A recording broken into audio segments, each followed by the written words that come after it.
Welcome back live from Los Angeles. We have a serious boss in the house, Michael Bosstick. How are you? I'm great. It's a good introduction. So yeah, he CEO of Bosstick Media. He is on the Skinny Confidential, him and her show. It's an extraordinary podcast. I mean, huge. You guys have like millions and millions of downloads. Yeah, it's come a long way. We started out of our living room just as a kind of a test project, and it's grown. How long has it been since you started? We're on episode, 120 now, so it's been about 2.5 years. Does it feel like 2.5 years?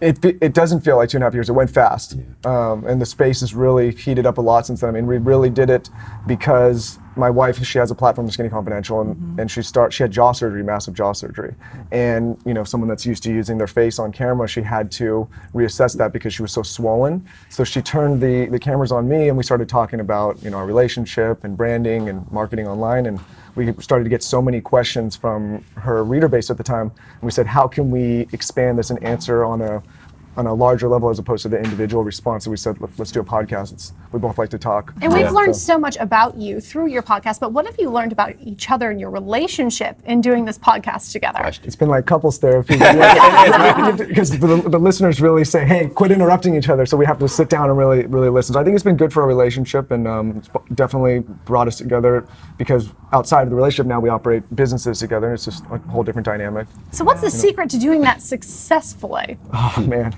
my dad told me something a long time ago. He said, son, listen, do you want to be married for a long time? He goes, you have to listen and don't speak so much. Smart man. Is that hard for you? It is hard for me. We're both type A personalities. We're both used to kind of being in charge of our own lives, and so I think that it's been a compromise figuring out how to work together successfully. But for sure. Yeah. But you guys are like masters of the online world, really. I mean, and so many people are trying to figure this out. Yeah. I mean, obviously they can listen to your podcast and whatever, but just in this conversation, what would you tell people that are just beginning?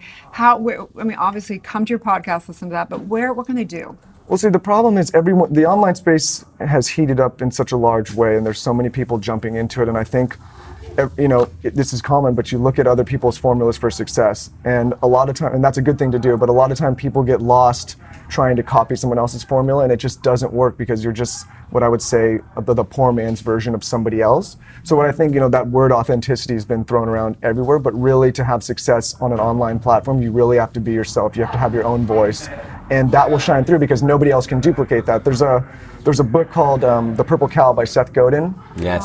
And it's a great book, and it's basically about, there was this family and they were driving along and they see this a herd of cows, and they say, wow, look at all the cows. And then as they went further and further, they said, okay, cows. And then at the end, they were just not interested. But if in that herd of cows there was a purple one, everyone would be very excited because it would be uncommon. So I think when you're thinking about branding online, you really have to hone in about who you are and what your unique perspective is and zone in on that and really run with it, because there's going to be an audience that identifies with it as opposed to trying to duplicate what somebody else is doing. I love that. So well said. Within that authenticity, have you found certain themes or certain discussion topics that have been more sort of interesting or fascinating for people than others? I think what it is just really talking about and zoning in on things that are actually interesting to you as an individual. Yeah. And I get in trouble a lot because I say things that maybe some people don't like and don't agree with. But what do you mean? Yeah, but it's important because at least they know, and I won't cuss on this show, but they know even if they don't like what I'm saying, they know it's not BS. They know that it's what I believe in. It's me speaking my truth, and so people say, okay, at least we can trust him. So what is your truth? What is your mission?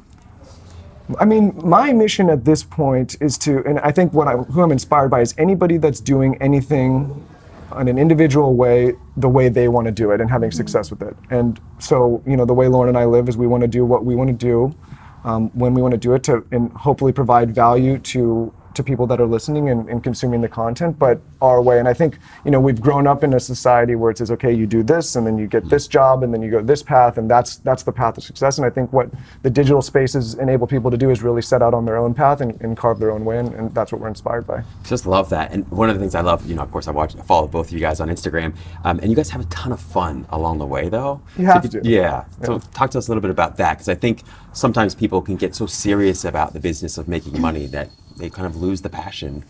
Yeah, the way I look at all that is the money will come if you're doing something you love. And if you're doing things only for the paycheck, that's a very short-term strategy in my opinion, because it's gonna die out, right? It's gonna get boring. It's gonna get stagnant. As a person, you're not gonna be happy. You have to be doing, like everyone throws passion around. I don't think it's so much about passion, but it's about doing things that excite you and let you have fun. And if you're just doing things for the money, you're going to run into trouble. Right. So what does it mean to have a media company? Does that mean an individual can come to you and you help build their whole platform? Does that mean that you work with huge corporations? What does that look like for you? So Bosstick Media was started, I've been advertising in the direct-to-consumer space for the last 10 years. So you name it, Facebook, Google, Instagram, Yahoo, I've probably done it, and primarily for consumer goods, right? So if you had an online brand, I would help you sell and market your product online. The Dear Media business, since Lauren and I had so much success with our podcast, we said, okay, how can we amplify this? And what we saw was there was a real lack in the podcast space, incorporating podcasts and audio into the digital video, social space, right? So marrying those worlds together, and a lot of people don't realize this, but audio is one of the only mediums that you can consume 24/7 while you're doing other things, right? I'm obsessed with that right Yeah, now. you could be commuting, you could be working out, you could be cleaning, and with video and social content, which we all love, you have to be engaged. With audio, you can really be doing other things, so you can be consuming it all the time. I find it's like way less stressful. Yeah. Like if I'm going to consume, and I actually don't, I try not consume that much because we're always creating content and doing stuff. But if I'm going to consume, I notice how much more stressed I am if I have to look at a screen and do whatever, versus if I'm just hearing something. It's actually really makes me more peaceful when it comes to technology. Alexa, what do you think about Alexa? We gotta know. Well, I'm really excited about the world of audio right now, because you have Alexa and you have Google HomePod, and then the Apple device coming to the home, and so all of those companies are going to really compete for the online audio space, right? And so for what we're doing, I think we're positioned well, because that space is going to heat up extremely by an extreme measure.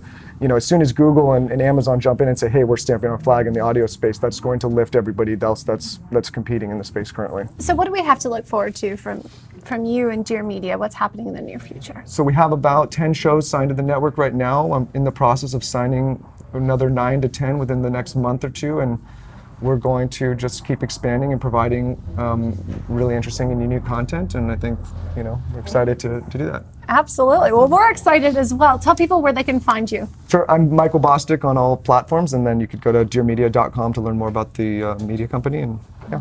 Such a pleasure, brother. Big shout out Thank to you your so much, wife. Michael. We Oh, love and she'll her. kill me if I don't mention the Skinny Confidential, him and her podcast. Yes! Almost forgot about that. And we have a special gift we'd like to send Sure. you home with one of these for her. We know how much she loves trying new masks and new products, so we'd like to share our Foreo love with you and Lauren. Okay, I'm going to probably use this as well. Okay, Go in, sure. brother. Absolutely, absolutely. Stay Awesome. tuned, you guys. We'll be right Thank you back. guys.